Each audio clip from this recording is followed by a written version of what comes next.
Thank you. Representative Newhouse. Thank you, Mr. Chairman, and thanks for having such a critical issue on critical mining for the subject today. Gentlemen, thanks for being here and providing us important information. I want to go back to the whole idea of federal permitting. It's no secret that China, over the last number of decades, has built up their critical mineral industry, whereas we have not. We face many challenges in this country in order to accomplish that, and certainly permitting reform, as you've talked about, Mr. Evans, in response to Mr. Johnson, is a big part of that.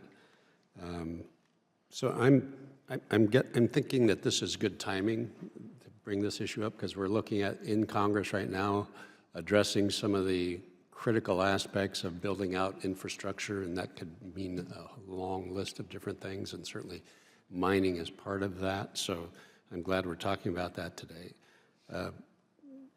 As we go through this debate and discussion, I want to hear from you guys, all of you, if you have some input here. What are some of the key factors that should be addressed as we look at this permitting reform issue? What would be the most helpful in your space?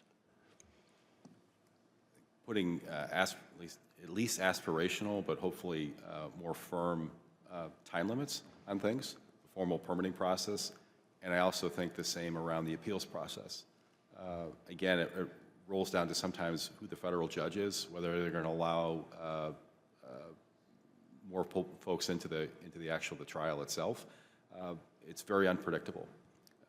There is a process that was been made by the first Trump administration for a year for a record of decision.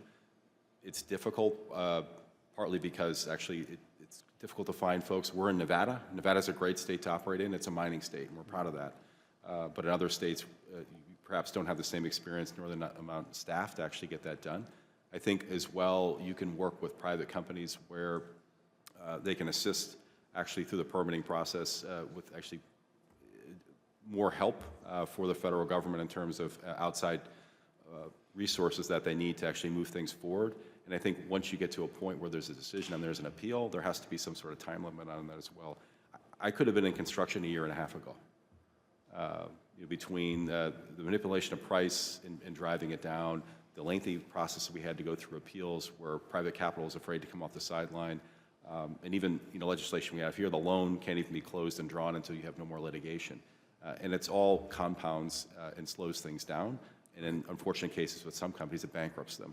Yeah, which, like you said, is the goal on some of these people's parts. Anybody else? I think in these industries, permitting does need to move more quickly and ideally at the speed of national security. There are national security implications. I think due process is important. Not all projects, not all mines belong in all areas. That's a reality. I agree with my colleague here that if you put timestamps on a process to allow that to happen, I think that's hugely helpful. But I just want to highlight too that there are very high standard projects. A lot of people are surprised when I tell them the second largest rare earth mine in the world is in the state of California, that we operate in an incredibly environmentally responsible way. I'm very proud of that. It is very possible. And I think that's what everyone should keep in mind. There is a way to do this responsibly, and we just have to figure out how do we get there more quickly. Yeah, good deal. Mr. Roundtree. Yeah, I think this is another benefit of alternative technologies. We're fortunate because we're using iron and nitrogen. The processes that we use enable us to make magnets more sustainably than rare earth magnets. And so we're not quite as constrained on the permitting side, but at scale, yes, we will be, we will need help on permitting, right? And I think having a clear timeline, clear processes that allow certainty or more certainty, right, that things will move forward at the right required speed to address this are going to be important. Good, good. Just real quickly, in the few seconds I have left, some of the minerals certainly are not, that we need are not geographically located here in the U.S. We have to depend on other sources, obviously. So how can this country better leverage our relationships with our allies so that we're less dependent on places like China? Are there things, opportunities there perhaps that we can identify?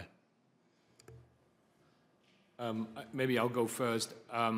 I think it's, every single country outside of China is facing, for rare earths, the same licensing issues, right? It's not just the US. And so I think it is critical to basically come together and work together to try and solve and create these alternate supply chains and support the critical industries, around the world. Very good. Yes, I know we've had recent discussions with Australia, and Australia has actually suffered the same fate with their nickel industry, even their lithium industry, with dumping in China, because they send the raw materials in, and unfortunately there's not really processing capabilities in Australia.